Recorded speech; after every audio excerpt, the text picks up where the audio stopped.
ओम शांति। 27 दिसंबर 2021 बाबा के आज के महावाक्य हैं। बाबा समझाते, मीठे बच्चे, भारत भूमि सुखदाता बाप की जन्म भूमि है। बाप ही आकर सभी बच्चों को दुख से लिबरेट करते हैं। प्रश्न है, सबसे ऊंची बड़ी लंबी कहानी कौन सी है जो तुम बच्चों के लिए कॉमन है? बाबा समझाते, इस ड्रामा के आदि मध्य अंत की कहानी बड़ी लंबी और ऊंची है। इस कहानी को मनुष्य नहीं समझ सकते। तुम बच्चों के लिए ये कहानी बहुत कॉमन है। तुम जानते हो ये ड्रामा कैसे हूबहू रिपीट होता है, ये सीढ़ी कैसे फिरती रहती है। गीत है ओम नमो शिवाय। ओम शांति। मीठे मीठे सिकिलदे बच्चों ने महिमा का गीत सुना। किसकी महिमा? ऊंचे ते ऊंचे भगवान की, जिसको पतित पावन दुख हरता सुख करता भी कहते हैं। सुख देने वाले को याद किया जाता है। बच्चे जानते हैं सुख देने वाला एक ही परम पिता परमात्मा है। सभी मनुष्य मात्र उनको ही याद करते हैं। और धर्म वाले भी कहते हैं कि बाप आकर दुख से लिबरेट कर सुख देते हैं, परंतु ये नहीं जानते कि बाप सुख देते हैं। फिर दुख कौन और कब देता है, ये भी तुम समझते हो। नई दुनिया सो फिर पुरानी दुनिया होती है तो उनको दुख धाम कहा जाता है। बाबा कहते दुनिया में भले ये तो कहते हैं भगवान ही सुख देगा, लेकिन फिर दुख किसने दिया, कब दिया, बाबा कहते ये नहीं जानते।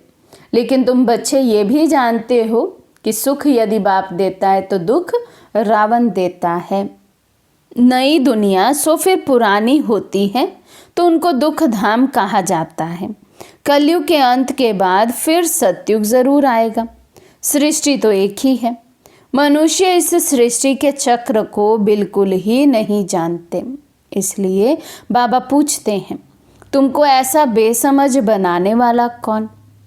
बाप तो किसी को दुख नहीं देते, बाप तो सदा सुख देते हैं। तुम जानते हो सुख देने वाले का जन्म स्थान भी भारत में है, तो दुख देने वाले का जन्म स्थान भी भारत में है। भारतवासी शिव जयंती भल मनाते हैं, परंतु समझते कुछ भी नहीं है। वे हैं ऊंचे ते ऊंचे भगवान की जयंती, उनका नाम है शिव। ये किसी को पता नहीं पड़ता है। रावण को वर्ष वर्ष जलाते रहते हैं, परंतु वे क्या चीज़ है, कब से आया, क्यों जलाते हैं, ये कुछ भी पता नहीं। ड्रामा के प्लान अनुसार उन्हों को ये पता होना ही नहीं है। बाबा कहते उनका पार्ट ही नहीं है, क्योंकि ये किनको पता चलेगा? जो संगम योगी ब्राह्मण होंगे, उन्हीं को पता चलेगा रावण क्या है। इसलिए बाबा कहते हैं उनका ड्रामा में ऐसा पार्ट ही नहीं है कि उनको फिर पता चले। बाप समझाते हैं हर एक का पार्ट अलग अलग है। मनुष्य का पार्ट ही गाया जाता है। मनुष्य ही समझदार है, जानवर तो बेसमझ है। इस समय मनुष्य भी बेसमझ बन पड़े हैं। ये जानते ही नहीं कि दुख हरता सुख करता पतित पावन कौन है, पतित कैसे बने हैं और पावन कैसे बनेंगे। पुकारते हैं परंतु अर्थ नहीं जानते। इस समय है ही भक्ति मार्ग। शास्त्र भी सब भक्ति मार्ग के हैं। शास्त्रों में कोई सद्गति का ज्ञान नहीं है। कहते भी हैं ज्ञान भक्ति वैराग्य, बस इतना बुद्धि में आता है। इसका भी अर्थ नहीं जानते। ज्ञान का सागर एक ही परम पिता परमात्मा है, ज़रूर उनको ही ज्ञान देना है। वही सतगुरु सदगति दाता है, इसलिए उनको पुकारते हैं आकर दुर्गति से बचाओ। द्वापर में हम पहले सतो प्रधान पुजारी बनते हैं, फिर पुनर्जन्म लेते उतरते आते हैं। जो भी मनुष्य आते हैं सीढ़ी तो ज़रूर उतरेंगे ही। भल बुद्ध आदि का नाम सीढ़ी में नहीं दिया है। अगर उनको दिखाओ भी तो भी उन्हें भी सीढ़ी तो उतरनी है ना। उनको सतो रजो तमो में तो आना ही है। अभी सब तमो प्रधान है। अब बाप समझाते हैं, ये शास्त्र सब भक्ति मार्ग के हैं, जिसमें अनेक प्रकार के कर्म कांड है। ज्ञान देने वाला एक ही बाप है। ज्ञान सागर ही आकर सच्चा ज्ञान सुनाते हैं। आधा कल्प है दिन, उसमें भक्ति की बात ही नहीं। दिन में कभी ठोकरे नहीं खाते, वहाँ तो सुख ही सुख है। वे बाप का वर्षा तुमको कल्प के संगम पर मिलता है। ये ज्ञान बाप उन्हीं बच्चों को देते हैं जिनको कल्प पहले दिया था और कल्प कल्प देते ही रहेंगे। उनकी बुद्धि में ही बैठेगा कि रचयिता ही रचना का ज्ञान दे रहे हैं। चित्र कितने बनाते हैं, फिर उन्हों के कैलेंडर्स भी बनेंगे। नई चीज़ कोई निकलती है तो वो फैलती है। अभी भारत में रचयिता बाप आकर रचता और रचना का ज्ञान दे रहे हैं। ये भी फैलेगा और बाहर सबके पास जाएगा। फिर वे कह नहीं सकेंगे कि हम स्वर्ग में क्यों नहीं जाते। सबको पता पड़ जाएगा। बना बनाया ड्रामा है, इसमें फ़र्क पड़ ही नहीं सकता है। जब बाबा ऐसे ऐसे महावाक्य उच्चारण करते थे तो दादियों को कभी कभी आश्चर्य होता था कि हम तो इतने छोटे छोटे, यज्ञ इतना छोटा सा, यज्ञ वत्स इतने कम से हम कैसे देश विदेश की इतनी सेवा करेंगे जैसा बाबा डायरेक्शन देते हैं। लेकिन फिर भी वो छोटे छोटे बच्चों ने भी इतनी कमाल करके दिखाई। जब बड़े हुए, तपस्या के बाद बाबा ने उन्हें सेवा पर भेजा तो कैसे देश और विदेश की सेवाओं को उन्होंने आगे से आगे बढ़ाया। तो बाबा कहते हैं, दुनिया में तो अनेक मत हैं। कोई कहते हैं नेचर है, कोई कहते आत्मा निर्लेप है। पिछाड़ी में एक बाप का ही सुनेंगे, समझेंगे बरोबर हम इस ड्रामा के एक्टर्स भी हैं। ये वैरायटी धर्मों का झाड़ है। सबकी बुद्धि का ताला खुल जाएगा। अभी ताला बंद है। तुम्हारे धर्म की बात अलग है, बाकी ड्रामा प्लान अनुसार वे स्वर्ग में आ नहीं सकते। हमारा धर्म स्थापक फलाने समय पर आया, क्राइस्ट कोई स्वर्ग में थोड़ी आया। ये सब बातें इस झाड़ से ही बुद्धि में आएंगी, सीढ़ी से नहीं। झाड़ बड़ा अच्छा है, समझेंगे ये बना बनाया नाटक है। बाकी योग की बात तुम समझते हो। हम पावन बन बाप को याद करें तो विक्रम विनाश हो। जब योग युक्त हो जाएंगे तब अपना भी पता पड़ जाएगा। रचना और रचना की नॉलेज आगे चलकर सब समझेंगे, अभी नहीं। ड्रामा भी बड़ा युक्ति से बना हुआ है, लड़ाई तो लगनी ही है। अभी तुम्हारी बुद्धि में ये ड्रामा का राज है। अगर कोई नया आ जाता है तो शुरू से लेकर समझाना पड़ता है। ये बड़ी लंबी कहानी है बहुत ऊंची, मगर तुम्हारे लिए कॉमन है। तुम जानते हो ये सीढ़ी का चक्र कैसे फिरता है। बाप कहते हैं, मीठे बच्चे, भक्ति मार्ग में तुमने कितनी तकलीफ़ें ली हैं, ये भी ड्रामा में नोंद है। तो आज बाबा ड्रामा का राज कितना पक्का करा रहे हैं। जो कुछ होता है सब ड्रामा की नोंद है, बना बनाया है, कुछ भी परिवर्तन आता नहीं। बाबा कहते मैं अभी भी उन्हीं बच्चों को सुनाता हूँ, समझाता हूँ जिनको कल्प पहले सुनाया और समझाया था, और कल्प कल्प उन्हीं बच्चों को सुनाता हूँ।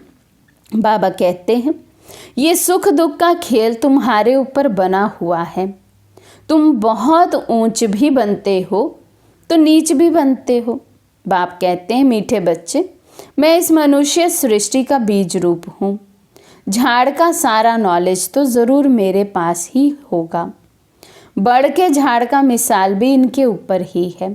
सन्यासी लोग भी मिसाल देते हैं ना, परंतु उनकी बुद्धि में कुछ नहीं है। तुम तो जानते हो कैसे आदि सनातन देवी देवता धर्म प्राय लोप हो जाता है। अभी ये फाउंडेशन है नहीं, बाकी सारा झाड़ खड़ा है। सभी धर्म है, बाकी एक धर्म नहीं है। बड़ का झाड़ भी देखो कैसे खड़ा है, थुर है नहीं, फिर भी झाड़ सदैव हरा भरा है। दूसरे झाड़ फाउंडेशन बिगर सूख जाते हैं, क्योंकि थुर बिगर पानी कैसे मिले, परंतु वे बड़ का झाड़ सारा ताजा खड़ा है। ये वंडर है ना।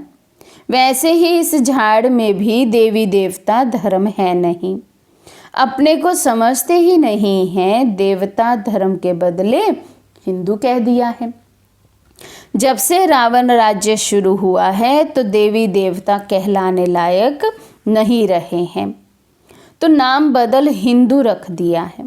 देवताओं के सिर्फ जड़ चित्र निशानी जाकर रही है, जिससे समझते हैं स्वर्ग में उन्हों का राज्य था, परंतु वे स्वर्ग कब था ये कोई जानते ही नहीं है। सत्युग की आयु बहुत लंबी चौड़ी कर दी है। जो पास्ट हो गया वे फिर अपने समय पर ही रिपीट होगा।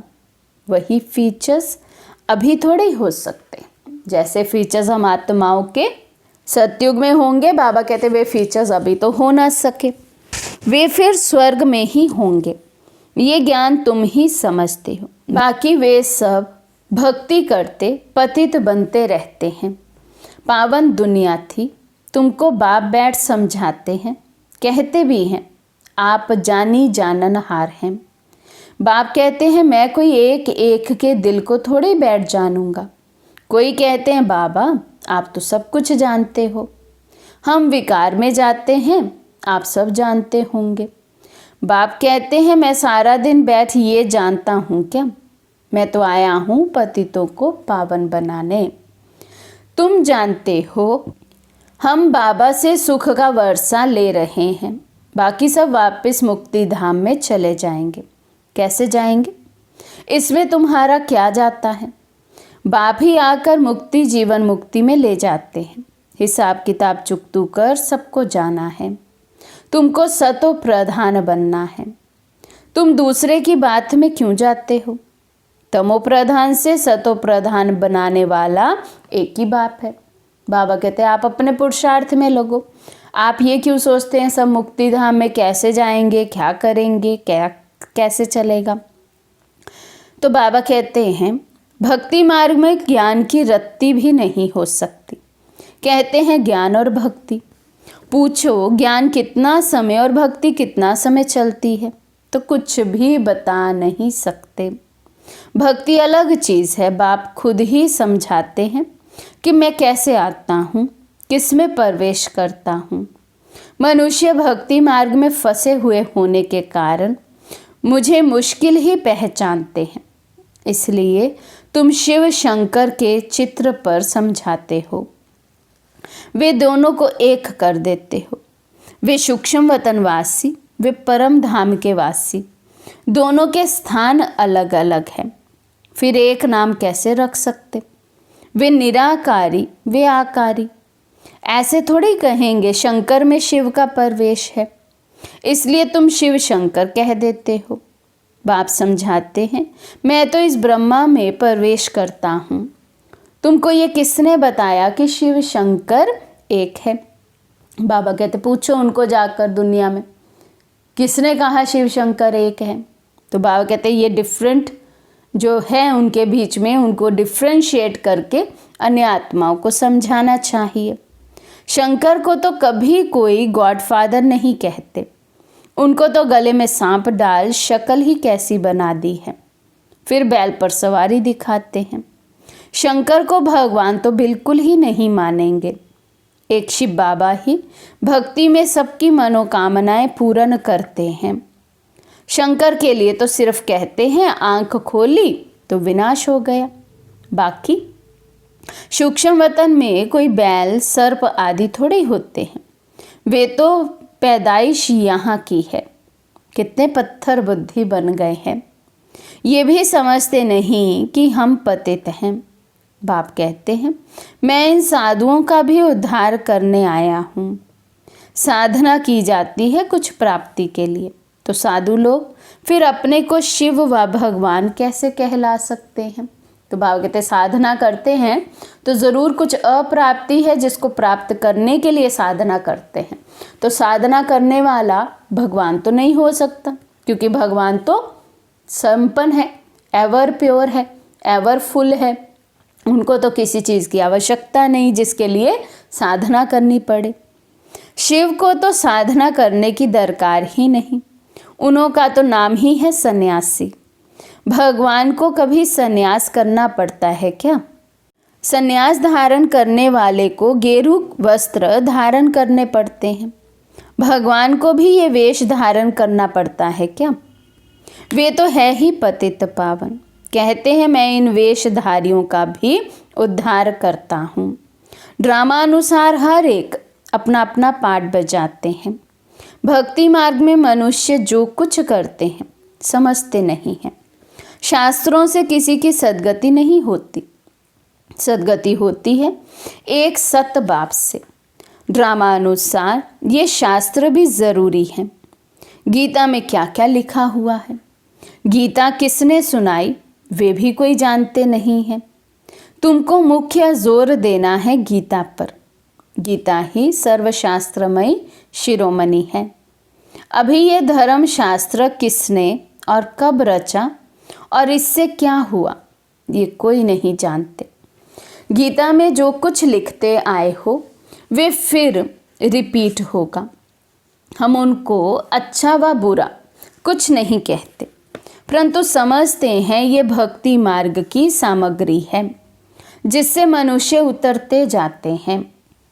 84 जन्म पूरे लेते लेते उतरती कला में तो आना ही है।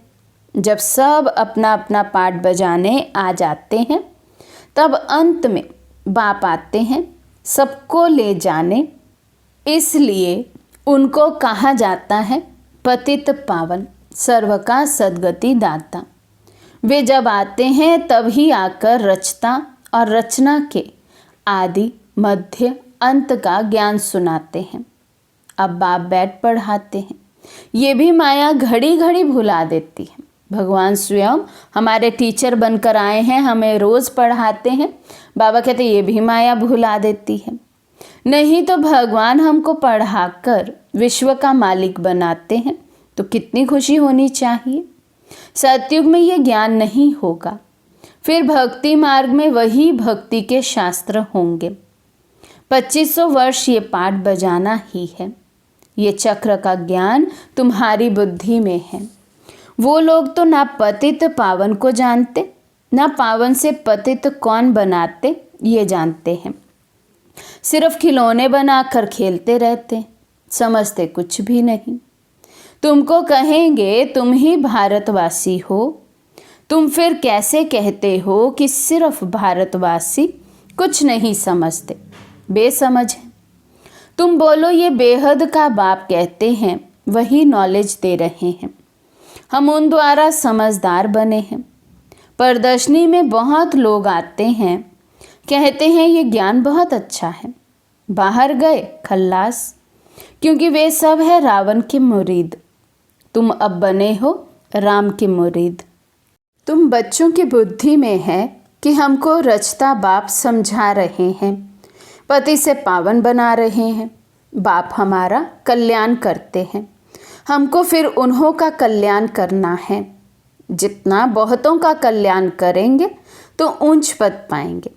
ये है रूहानी सेवा। तो जितने अच्छे सेवाधारी बनेंगे, अनेक आत्माओं को बाबा का संदेश देंगे, अनेक आत्माओं के कल्याण के निमित्त बनेंगे, उतना ही बाबा के दिल पर चढ़ेंगे। रूहों को ही समझाना होता है, समझती भी रूह है। माना आत्मिक स्थिति में स्थित होकर जब हम किसी को समझाएंगे तो किसी आत्मा को टच होगा। आधा कल्प तुम देह अभिमानी बनते हो, देही अभिमानी बनने से आधा कल्प सुख, देह अभिमानी बनने से आधा कल्प दुख। कितना फर्क है। तुम जब विश्व के मालिक थे तो कोई धर्म नहीं था। अभी कितने मनुष्य हैं, अभी तुम हो संगम पर। अच्छा, मीठे मीठे सिखी लदे बच्चों प्रति माता पिता बाप दादा का याद प्यार और गुड मॉर्निंग। रूहानी बाप की रूहानी बच्चों को नमस्ते। हम रूहानी बच्चों की रूहानी बाप दादा को दिल व जान सिख व प्रेम से नमस्ते नमस्ते नमस्ते जी। धारणा के लिए मुख्य सार। फर्स्ट पॉइंट, याद के बल से सब हिसाब किताब चुकतू कर सतो प्रधान बन वापस घर चलना है। दूसरी किसी भी बातों में नहीं जाना है। सेकंड पॉइंट, भगवान हमको पढ़ाकर विश्व का मालिक बनाते हैं। इसी खुशी में रहना है, रूहानी सेवा करनी है। आज का वरदान है, साधारणता द्वारा महानता को प्रसिद्ध करने वाले सिंपल और सैंपल भव। साधारणता द्वारा महानता को प्रसिद्ध करने वाले सिंपल और सैंपल भव। जैसे कोई सिंपल चीज़ अगर स्वच्छ होती है तो अपने तरफ आकर्षित ज़रूर करती है, ऐसे मनसा के संकल्पों में, संबंध में, व्यवहार में, रहन सहन में जो सिंपल और स्वच्छ रहते हैं वे सैंपल बन सर्व को अपनी तरफ स्वतः आकर्षित करते हैं। सिंपल अर्थात साधारण। साधारणता से ही महानता प्रसिद्ध होती है। जो साधारण अर्थात सिंपल नहीं वे प्रॉब्लम रूप बन जाते हैं। स्लोगन है, दिल से कहो मेरा बाबा तो माया की बेहोशी से बंद आंखें खुल जाएंगी। दिल से कहो मेरा बाबा तो माया की बेहोशी से बंद आंखें खुल जाएंगी। अच्छा, ओम शांति।